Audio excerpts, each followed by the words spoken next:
LSU dominated the whole weekend. They put up 42 runs. 42 runs.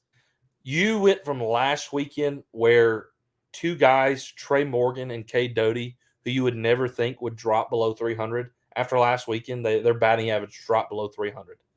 And the offense was dead as a doornail. And then you come out to Nashville and hang 42 runs up. Crazy. I mean, I don't know what Jay Johnson said or what – I mean, I want to know his approach. What was the plan to approach each pitcher each day? Because the plate appearances this weekend, their discipline at the plate was fantastic.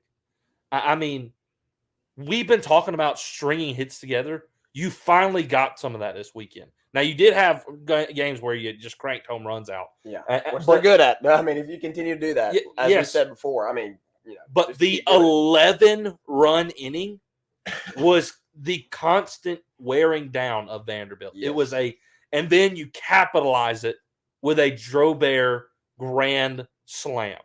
I mean, you were down 6-0, and then you outscore Vanderbilt 21-4.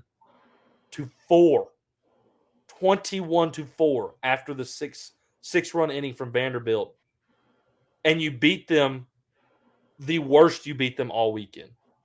It went from looking like the game you're going to lose to the biggest beatdown of the whole series.